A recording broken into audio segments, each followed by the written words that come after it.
अभी कहाँ पर हैं आप? अभी मैं सर तमिलनाडु में तूतीकोरिन डिस्ट्रिक्ट है। कई एग्जाम क्वालिफाई किए अमन जायसवाल ने। एक नहीं, कम से कम 3 से 4 एग्जाम क्वालिफाई किए। क्या कभी आपने सोचा था कि एसएससी जेई में आपकी इतनी अच्छी रैंक आ जाएगी? नो सर, कभी नहीं। ईयर का एक्सपीरियंस ले लेता हूँ तो मुझे बीटेक करने की जरूरत नहीं। मैं एमईएस या बीआरओ में भी होगा तो मैं जा सकता हूँ। जो हम प्री के लिए किए हैं वही मेंस के लिए सफिशियंट है। बस क्वेश्चन प्रैक्टिस करते जाएं। हेलो दोस्तों, नमस्कार। स्वागत है आप सभी का इंजीनियर अड्डा के ऑफिशियल प्लेटफॉर्म पर। आज ये पॉडकास्ट आप सब लोगों के लिए बहुत खास होने वाला है, क्योंकि आज हमारे साथ हैं अमन जायसवाल। आप इनके बैकग्राउंड देख सकते हैं। आप मतलब ये कहाँ से पॉडकास्ट कर रहे हैं। और आपको बता दूं कि ये अभी मरीन में हैं और वहाँ से इन्होंने पढ़ाई कर कर पता है एसएससी जेई 2024 में 157 रैंक लेकर आए हैं और इनको सीपीडब्ल्यूडी मिला है। आप लोग ये बोलते हो कि यार डिप्लोमा करने के बाद सिलेक्शन होगा कि नहीं होगा। इन्होंने करके दिखा दिया है कि डिप्लोमा करने के बाद पहले अटेम्प्ट में तो इनको सिलेबस तक नहीं पता था, लेकिन सेकंड अटेम्प्ट में 157 रैंक लेकर आना एक बहुत बड़ा अचीवमेंट है। तो स्वागत है मन आपका पहले इंजीनियर अड्डा पर। Thank you sir. कैसा फील कर रहे हो भाई? सर बहुत अच्छा लग रहा है। अभी कहाँ पर हैं आप? अभी मैं सर तमिलनाडु में तूतीकोरिन डिस्ट्रिक्ट है। वहाँ हाँ पे बिल्कुल। ये बे ऑफ बंगाल है। वहीं पे एक मरीन इंजीनियरिंग का काम हो रहा है, जैसे हम इन्वायरमेंटल में पढ़ते हैं सीवेज हम्म। डिस्पोजल का। तो वही वर्क हो रहा है, तो वहीं से मेरा ऑन जॉब ड्यूटी है। तो इसलिए मैं वहाँ से पॉडकास्ट आपको दे रहा हूँ। अच्छा, यहाँ पर मैं आपको बता दूं कि ये मतलब कई एग्जाम क्वालिफाई किए हैं अमन जायसवाल ने। एक नहीं, कम से कम 3 से 4 एग्जाम क्वालिफाई किए हैं। तो अमन, आप अपने मुख से ही बताइए कि आपने कितने एग्जाम क्वालिफाई किए हैं। सर टोटल हमने 4 गवर्नमेंट एग्जाम क्वालिफाई किए हैं। और मेरा ऑलरेडी एक पहले मैं प्राइवेट जॉब में था, आदित्य बिरला ग्रुप हिंडाल्को में। ओके, फिर इसके बाद गवर्नमेंट जॉब में कौन कौन से एग्जाम आपने गवर्नमेंट क्वालिफाई जॉब किए? गवर्नमेंट जॉब में मेरा पहला जो था बीएचईएल जो एग्जाम दिया था। और दूसरा मेरा था आईआईटी बीएचयू जूनियर टेक्नीशियन, जो कि एक्सपीरियंस पर था, 2 साल के एक्सपीरियंस पर, बट उसमें भी पेपर था। हम्म। और तीसरा मेरा जो हुआ था इसरो टेक्निकल असिस्टेंट पे लेवल 7 पे। हम्म। और चौथा ये मेरा एसएससी जेई 2024। क्या कभी आपने सोचा था कि एसएससी जेई में आपकी इतनी अच्छी रैंक आ जाएगी? नो सर, कभी नहीं, क्योंकि मैं जानता था कि जॉब के साथ हूँ तो कहीं ना कहीं मुझे ये डिमेरिट्स है। बट हमने उसने एक पॉजिटिव वे में लिया कि मेरा जो एक्चुअली मैं डिप्लोमा से हूँ। तो मैं ये सोचा कि अगर 2 ईयर का एक्सपीरियंस ले लेता हूँ तो मुझे बीटेक करने की जरूरत नहीं। मैं एमईएस या बीआरओ में भी होगा तो मैं जा सकता हूँ। इसलिए मैंने कहा कि जॉब भी ठीक है, एक हमें वो एक्स्ट्रा बेनिफिट देती है कि हम एमईएस और बीआरओ में भी जा सकते हैं। तो इस चीज को मैंने पॉजिटिव वे में लेते हुए तैयारी की थी। ओके। तो यहाँ पर आप एक चीज बताइए, किस तरीके से आपने बैलेंस किया कि जॉब के साथ साथ आपने पढ़ाई भी किया और इतनी अच्छी रैंक लेकर आए? सर एक्चुअली जो सभी का स्ट्रेटेजी होता है उससे मेरा थोड़ा अलग था। इसका कारण भी था क्योंकि मुझे जॉब के साथ बैलेंस करना था। तो बिल्कुल। मैंने जैसे क्या किया, मैंने जो प्रिपरेशन की उसकी बता देता हूँ। मैंने हम्म। ऑनलाइन मोड में ही सारे जो सिलेबस थे पहले उसको अच्छे से कंप्लीट किया, क्योंकि मैं जानता था विदाउट सिलेबस कंप्लीट के वो मन में एक डाउट्स रहेगा कि मुझसे हो नहीं पाएगा। तो मैंने पहले पूरे अच्छे से सिलेबस को कंप्लीट किया। मैंने नोट्स हालांकि नहीं बनाए क्योंकि मेरे पास टाइम नहीं था। तो मैंने नोट्स के लिए क्या किया, जो पीपीटी टीचर्स के जो पीपीटी होते हैं उनको सीरियल वाइज कंबाइन करके और उसको रख लिया। हर सब्जेक्ट का ऐसे मेरे पास पीपीटी वाला नोट्स हो गया।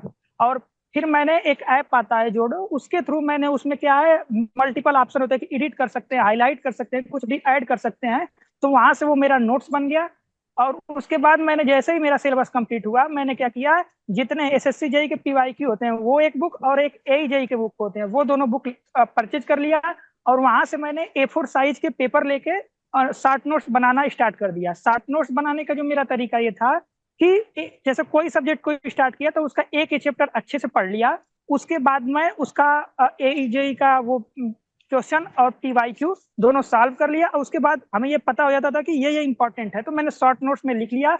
और उसी के जस्ट पीछे साइड जो मैंने जगह छोड़ दिया था कि आगे जब मैं टेस्ट सीरीज दूंगा या मॉक दूंगा तो उसमें आगे ऐड ऑन करना होगा। तो इस तरीके से मैंने सारे शॉर्ट नोट्स बना लिया और फिर वही रिवीजन मॉक करते गया। मेरा सिलेक्शन हो गया सर। वाह यार, बहुत बढ़िया। क्या आपने कभी ऐसा आपको डर लगा है कि यार जब मैं एसएससी, क्योंकि बहुत ऐसे बच्चे होते हैं ना जो डरते हैं, यार डिप्लोमा करके आए हैं, यार यहाँ पर बीटेक और एमटेक वालों से कंपटीशन है कि मेरा सिलेक्शन नहीं होता और पहले डर जाएं। क्या आपको भी ऐसा डर लगा था क्या? यस सर, जब एक्चुअली मैं जब पास आउट किया था उस समय CBT 2 का जो एग्जाम था वो रिटन में था। तो मैं हाँ हिंदी बिल्कुल। मीडियम से था, तो मुझे ये हम्म। डर लगता था कि मुझे पढ़ने में तो ठीक है, मैंने मैनेज कर लिया, बट राइटिंग जो स्किल थी हमारे पास अच्छी नहीं थी। तो ये मुझे कहीं ना कहीं डर लगता था। लेकिन जैसे ही 1 साल बीता तो अच्छा हुआ कि जो सीबीटी दोनों एग्जाम ही सीबीटी बेस्ड हो गए, तो हमारे लिए तो एक एक्स्ट्रा बेनिफिट हो गई कि हमें रिटर्न का प्रैक्टिस नहीं करना है। जो हम प्री के लिए किए हैं वही मेंस के लिए सफिशियंट है, बस क्वेश्चन प्रैक्टिस करते जाएं। बिल्कुल। मतलब जैसे कि मुझे पता चला है कि आप जब पहले अटेम्प्ट में एसएससी जेई देने गए थे तो आपको सिलेबस तक नहीं पता था कि किस तरीके से पेपर होता है। यस सर, तो जैसे ही मैंने कोचिंग में एडमिशन लिया था पास आउट के बाद, तो कोरोना की वजह से मुझे डिले हो गया था एडमिशन लेने में, तो मैंने एसएससी जेई 2022 का एग्जाम दिया, तो मेरा 62 मार्क्स आए थे, जो कि कट ऑफ की आधा भी नहीं थे। तो इसलिए मैंने सोचा कि मुझसे नहीं हो पाएगा। तो बिल्कुल। उसके बाद मैंने प्राइवेट जॉब के लिए मुझे ऑफर आ गया, तो मैंने प्राइवेट जॉब को ज्वाइन कर लिया, और उसी के साथ हमने ऑनलाइन मोड में प्रिपरेशन को कंटिन्यू रखा। तो उसके बाद मैंने रेगुलर वो पढ़ाई करते थे, और एसएससी जो 2023 के लिए मैंने सोचा कि इस बार अच्छे से दूंगा प्री। तो हम्म। सर अनफॉर्चुनेटली मेरा जो एसएससी जेई 2023 का एग्जाम था, वो एग्जाम सेंटर पर मैंने लेट पहुंचा, तो वो नहीं दे पाया। हम्म। तो उसी के जस्ट बाद मेरा दिसंबर मंथ में ही 2023 में मेरा बीएचईएल का एग्जाम था, और मैंने बीएचईएल का एग्जाम दिया। तो जनवरी में आंसर की आती है, तो मैंने वहां से आंसर की देखी और रैंक वगैरह चेक किया टेलीग्राम पे, तो मेरा 25th के आसपास रैंक दिखा रहा था, और टोटल वैकेंसी 35 थी। तो मुझे कुछ ही दिन बाद उसके डीवी के लिए बुलाया जाता है, और मैं जाता हूँ। 3 गुना मतलब लड़कों को बुलाया जाता है। तो हम्म। वहां पे मैं जब फाइनल लिस्ट आती है, तो मैं 0.75 से रह जाता हूँ वेटिंग लिस्ट में। तो मैंने सोचा कि अब मेरा वहां नहीं होगा, बट ये समझ लिया था कि मैंने इतना जब कर लिया हूँ, तो और थोड़ा मेहनत करूंगा तो कहीं ना कहीं मेरा सिलेक्शन हो सकता है। तो मैंने फिर प्रिपरेशन को कंटिन्यू रखा। अब क्या किया, मैंने जॉब में छुट्टियां थोड़ी ज्यादा लेने लगी, क्योंकि मेरा टारगेट था कि 24 में एनी हाउ क्रैक करना ही करना है। तो उसी के साथ मैंने जो भी बीच में एग्जाम आते थे, एनबीसीसी मैंने उसको भी दिया था, तो मेरी एआईआर में भी 65 के आसपास रैंक थी।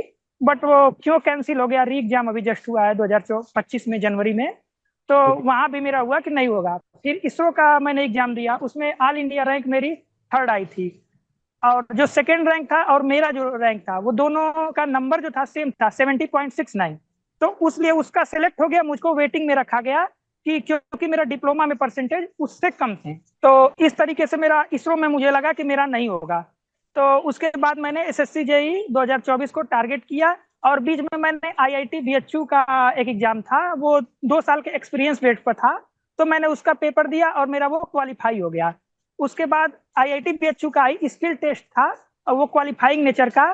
तो मैं ये जान गया था कि जब उसी समय मेरा बीएचईएल का वो कॉल लेटर आ गया था ज्वाइनिंग के लिए, तो मैं ये सोचा कि अगर आईआईटी बीएचयू का स्किल टेस्ट दे देता हूँ, जो कि क्वालिफाइंग नेचर का था, क्योंकि पेपर 1 से ही मेरा वो सिलेक्शन हो जाता, तो अगर मैं स्किल टेस्ट दे देता तो वो सीट वेस्ट हो जाती किसी की। तो मैंने सोचा कि किसी का सीट को वेस्ट नहीं करना है, क्योंकि मुझे ज्वाइन करना था बीएचईएल। तो मैंने वहां से उसका डीबी वगैरह स्किप कर दिया, और उसके बाद मैंने बीएचईएल को ज्वाइन कर लिया, और करंटली मैं इस मरीन इंजीनियरिंग में वर्क हूँ, आज आप देख सकते हैं बैकग्राउंड। एकदम बहुत अच्छा लग रहा। क्या वहां पर डर नहीं लगता आपको? नहीं सर, ये क्या है, समुद्र में ब्रिज बना है, ये बना है 7 या 8 किलोमीटर एक्सप्रॉक्स का ब्रिज है, उस ब्रिज के ऊपर मैं रहता हूँ, और नीचे ये एक बोट होता है, उस शिप होता है, जो उसमें हर एक फैसिलिटी होती है। वहीं पे वर्कर रहते हैं, वो काम करते हैं, और स्कूबा ड्राइवर होते हैं, तो जो समुद्र के अंदर जाते हैं, तो मैं हम्म। यहीं से देखता हूँ। और नज़ारा तो सर बहुत अच्छा है, क्योंकि मुझे लाइफ में ऐसा एक्सपीरियंस मिलेगा कभी एक्सपेक्टेशन नहीं थी।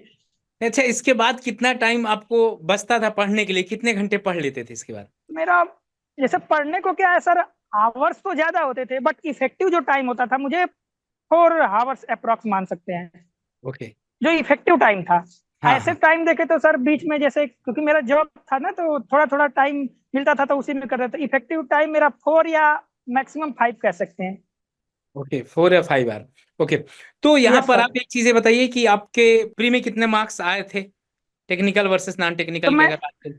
यस सर, मेरे जो प्री के मार्क्स थे, रॉ मार्क्स पहले बता देता हूँ, 135.25, जिसमें मेरा हम्म। रीजनिंग में 43.75 था, और जीके जीएस में मेरा था 23 पॉइंट समथिंग था, और टेक्निकल में 67 था, जो नॉर्मलाइज होके मेरा ओवरऑल जो नंबर आया था 139.58, जो कि एक अच्छा, मेरे हिसाब से प्री के बिल्कुल, लिए काफी अच्छा अच्छा। था।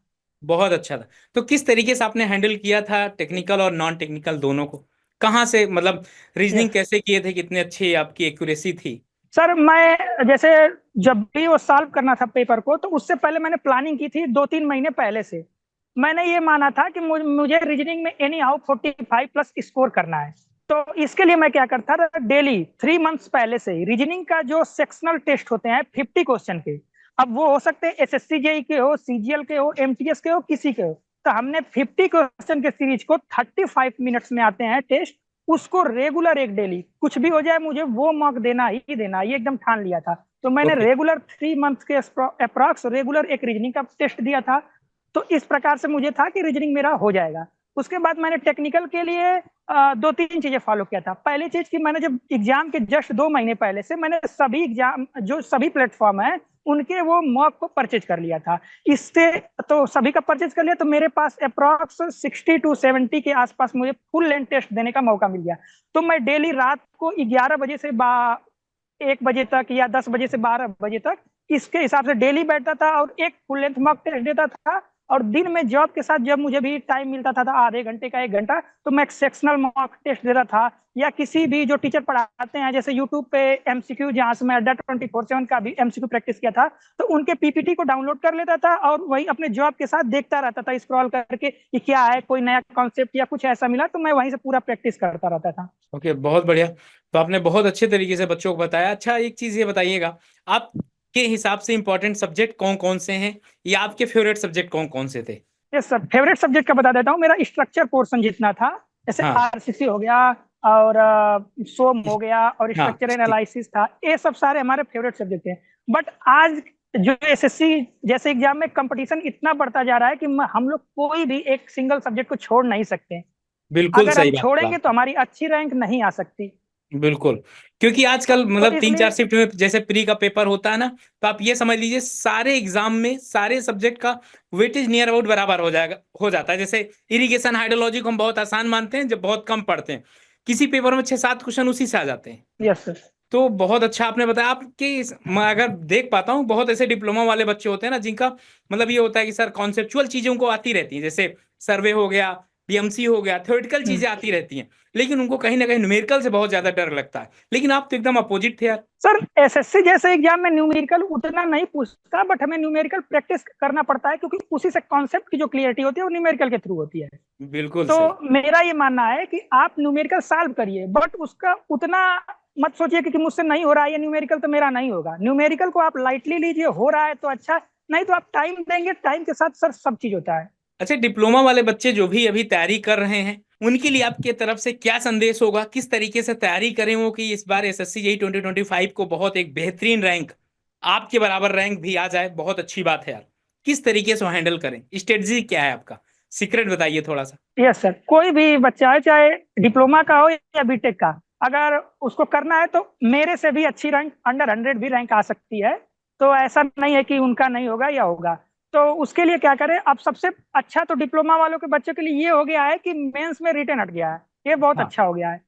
तो अब तो क्या है, ऑनलाइन, हम लोग के समय ऑनलाइन उतना प्लेटफॉर्म नहीं अवेलेबल थे, तो ऑनलाइन है। तो मेरा ये कहना है जो अभी डिप्लोमा कर रहे हैं वो पहले से ही 1 साल पहले से ही लेके कोर्स कंप्लीट कर ले। अब वो उन्हें ये रहे कि जैसे मेरा डिप्लोमा कंप्लीट होता है बस हमें रिवीजन एमसीक्यू करना है।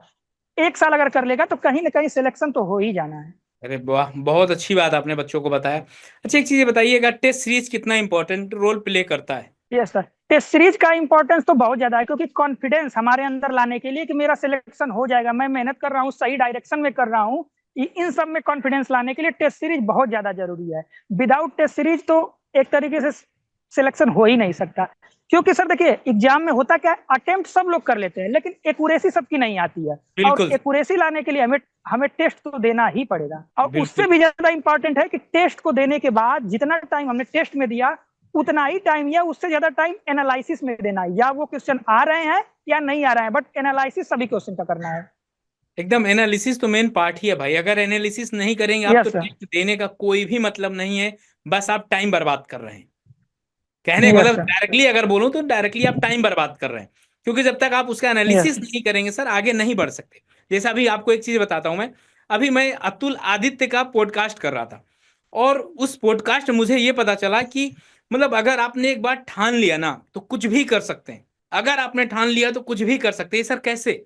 जैसे उनके प्री में 100 में 55 केवल क्वेश्चन सही थे टेक्निकल में। मेंस में उनके सही थे 100 में 97 क्वेश्चन। सर 300 बहुत में दो सौ बहुत ज्यादा बानवे नंबर उनके थे। अनबिलीवेबल है। मतलब मेरे मुंह से भी यही वर्ड निकला था, मतलब क्या, मतलब कोई सोच नहीं सकता। उन्होंने बताया कि मैं 3 से 4 घंटे ही सोता हूँ, इससे ज्यादा सोता ही नहीं था। उस दौरान डेली टेस्ट देना, इसका मतलब ये आपको पता चल रहा होगा जो भी इस पॉडकास्ट को देख पा रहे होंगे। आप सबको बता दूं, सारे पॉडकास्ट का जो कंक्लूजन है ये निकल कर आ रहा है कि आपको टेस्ट सीरीज डेली एक देना है। कॉन्सेप्ट पढ़ने के बाद आपको कॉन्सेप्ट बेहतरीन तरीके से पढ़ना, पीवाईक्यू लगाना, शॉर्ट नोट्स लगाना है, रिवीजन करना है। ये सारी चीजें हर पॉडकास्ट में आप देखते होंगे, और फॉलो कितना करते हैं वो आप जानते होंगे।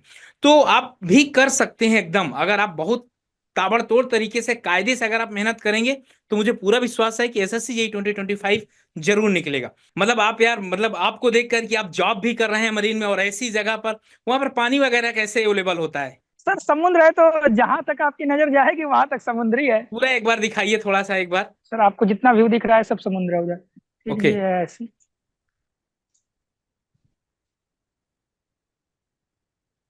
ये ब्रिज है जिसपे मैं खड़ा हूँ, और इसके ओके। साइड ये एक पाइपलाइन है, उस साइड भी हमारा वो समुद्र है। तो चारों तरफ समुद्री है, बीच में हम है। तो ये कचरा जाता है क्या पूरा? जो सीवेज होता है सर, सीवेज का डिस्पोजल, हम्म। तो उसी के लिए अरेंजमेंट बन रहा है। सीवेज का वो पाइपलाइन है, वो पाइपलाइन हम्म। को जो डिस्पोज किया जाता है समुद्र में, उसी हम्म। के लिए अरेंजमेंट बन रहा है वो। ये समुद्र के कितने किनारे, नीचे डालते?